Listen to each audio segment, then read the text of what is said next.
Um outro ponto importante é que, diferentemente, esse, aliás, é o vídeo 4, tá, gente? Desculpem já chegando. Então vamos começar de novo. Esse é o vídeo 4, Grande Sertão Veredas. Então eu começo dizendo que os leitores não encontraram razão para ter algum tipo de restrição ideológica, o que não aconteceu com as obras regionalistas que eu mencionei e que levaram, não é, muitos dos seus autores, inclusive Graciliano Ramos, à prisão. Tá? Então não havia essa restrição ideológica. Mas também não havia um entendimento claro, porque não houve estudiosos antes de Antônio Cândido que se debruçaram sobre a obra, o que era fundamental. Então, ao ler aquilo, e sendo amigo do Guimarães Rosa, Antônio Cândido pôde levar suas indagações e questionar Guimarães Rosa sobre o que era aquilo. Guimarães Rosa era do corpo diplomático brasileiro, um homem cuja vida social, mas também pessoal, sempre foi muito reservada. Né? Uma vez na Itália, num congresso, ele foi questionado sobre a simpatia ou não simpatia dele pela esquerda. E ele disse que não se via posicionado, mas que por ele todas as pessoas seriam felizes e prósperas, o que é um pensamento um pouco mais à esquerda. Mas ele diz assim, olha, antes disso, as pessoas têm que se decidir se elas acreditam ou não na existência de Deus. O plano metafísico é muito importante para Guimarães Rosa. Então, existe um extraordinário na obra, em termos de muitos acontecimentos, mas que não dialogam com o realismo fantástico, que naquela mesma época começava a prosperar e a crescer na literatura, principalmente latino-americana. Riobaldo avança, cresce, e depois da morte do pai de Adorim, que era o líder do bando, ele é aclamado o líder. E já tinha em mente que era preciso acabar com a jagunçagem. Agora, como se acaba com a jagunçagem se há um grande jagunço chamado Hermógenes, que, na hipótese de Reobaldo dissipar o bando, ele tinha dois riscos. Grupos, né, do próprio bando, ou um único indivíduo, com a experiência de ser jagunço, reunir um grupo e continuar. E ele não queria, ele já tinha um plano para isso. Agora, o Hermógenes, que foi quem matou o pai de Adorim, ele queria se ver livre do grupo que era maior que o dele, contava com o apoio de outros grupos, e todos perseguiam o Hermógenes. O Hermógenes é uma figura meio diabólica, né? Um homem que, enfim, ele consegue manipular as pessoas, né? Consegue com que elas aceitem o inaceitável. E quando é declarada uma guerra entre esses dois grupos, o grupo do Hermógenes continua cometendo suas atrocidades, mas fugindo. É um grupo menor, então leva vantagem. E aí o grupo do Riobaldo persegue o grupo do Hermógenes e chega à beira de um rio. Aí, e é um rio com uma correnteza forte. Como o grupo do Hermógenes era pequeno, eles se ajudam, um puxa o outro, e eles saem do lado de lá do rio. No encalço desse grupo, vem um grupo do Riobaldo, liderado pelo Riobaldo. E quando eles tentam, são muitos cavalos montados por homens, e os cavalos se assustam, tombam e são levados embora, morre gente. Riobaldo, naquele momento, ele está muito nervoso, ele se retira para uma clareira, joga o chapéu no chão e fala: olha, se o diabo existe, que ele venha, porque eu estou disposto a vender minha alma.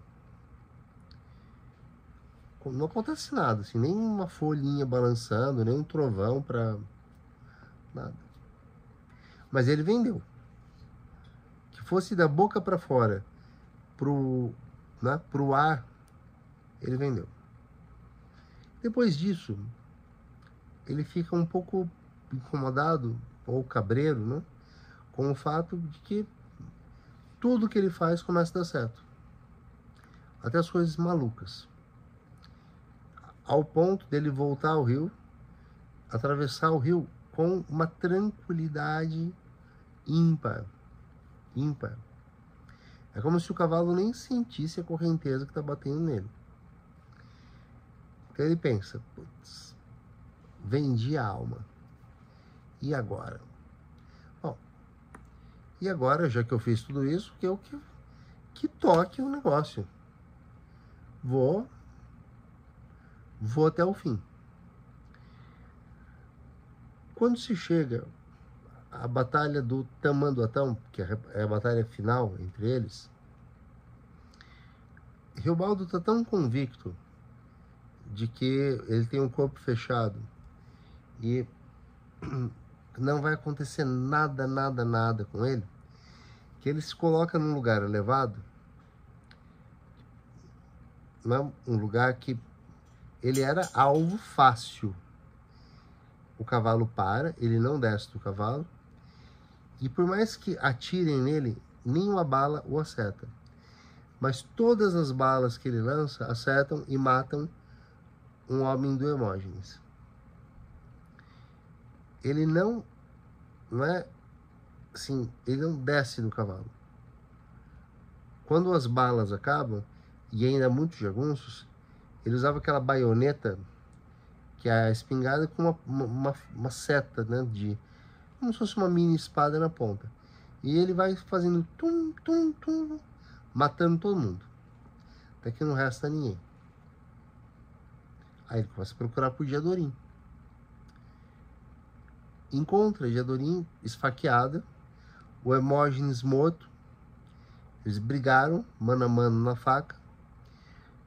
Hermógenes foi muito ferido, morreu, mas ele feriu Diadorim mortalmente.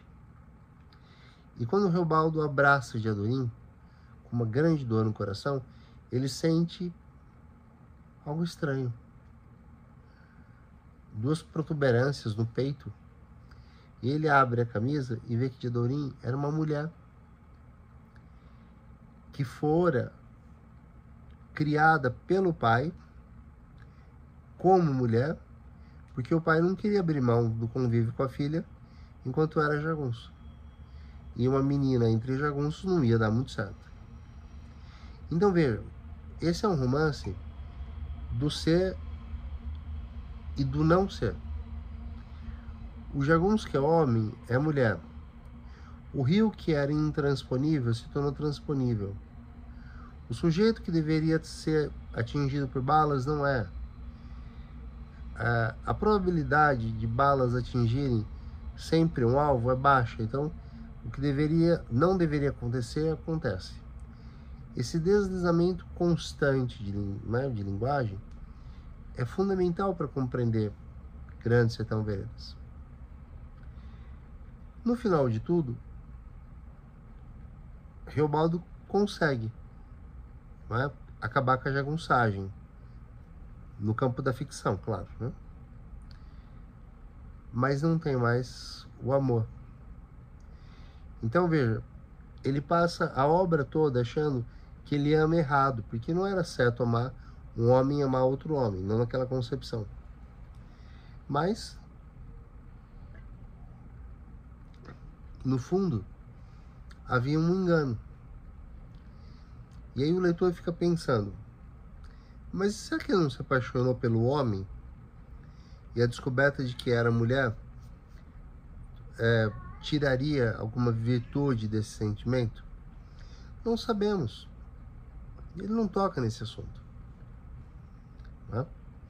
Então, o constante deslizamento de um sentido por outro é o que faz dessa obra algo de profunda qualidade literária, que adentra questões que são essenciais da existência humana. É um livro difícil? É. E como eu já disse, tudo que é difícil deve ser cultivado, porque reforça o nosso moral e nos ajuda a combater as misérias da vida humana, né? Nos ajuda a ter motivação para defender o fraco, mas também ajudar o forte a repensar suas atitudes, né? É um livro desafiador, eu diria. Existe uma polêmica, porque os nomes que o Guimarães Rosa utilizou não batem com os nomes nos mapas, né? Então, Tamanduatão, uma clareira com um morrinho em cima, foi onde Reobaldo ficou. Não tem menção a isso. O professor Antônio Cândido publicou um texto dizendo que era um espaço inventado, não por desconhecimento, porque o espaço é sempre uma percepção. O longe, para mim, pode ser perto para você. Não é? O seu longe pode ser próximo de mim, a depender de quem nós somos. Mas o próprio professor Antônio Cândido comenta de ter recebido uma carta de um professor de geografia que disse, olha, embora ele tenha dado nomes diferentes, eu posso provar por A mais B que os caminhos percorridos por Reobaldo são caminhos correspondentes. Há alguns anos eu fui fazer uma espécie de programa de índio, que é uma expressão, se houver algum índio assim, não me perdoe, mas é uma expressão, ao meu ver, até risível, porque na nossa cultura ela não é pensada como uma forma de ofensa. Mas é lógico, quem define se houve ofensa é o ofendido. Enfim, um programa muito louco, que era o quê? Passar alguns dias acampando em barracas e percorrendo o que eu nem sei se foi esse professor, mas alguém traçou os caminhos. E era muito interessante porque os grupos tinham monitores. E nós andávamos um tempo, esses monitores tinham os livros com os post-its, eles liam e falavam assim, olha aquela pedra, olha aquela árvore, é exatamente o que está escrito aqui, não é? São os landmarks, são as marcas, né, que o Guimarães Rosa teria registrado. Mas independentemente disso, é uma obra transcendente, que leva o leitor por caminhos que, se for realmente um bom leitor, ele aproveita para trazer a sua própria jornada e ver convergências, pontos que batem, e refletir: poxa, eu não consigo ainda ver isso, mas intui que isso está lá, e essa é a parte que me interessa. Então, a gente chega ao fim da história, e eu penso que, se eu for além disso, eu vou fornecer a vocês chaves de leitura que desvirtuam o projeto que eu, né, propus a vocês. Vou dizer o seguinte: se você não é alguém habituado à leitura, salve esse vídeo aqui e, né, lembre, um dia essa leitura vai chegar. No que ela me foi edificante? Acho importante compartilhar isso com vocês. Foi edificante num aspecto fundamental. Fundamental mesmo. Me fez compreender que os sentidos não são estáveis. Me fez compreender que o amor não pede licença, acontece. E que a melhor decisão é seguir os rumos desse amor. Pode ter prejuízo? Pode. Pode ser uma ideia tola? Pode. É necessariamente uma ideia tola?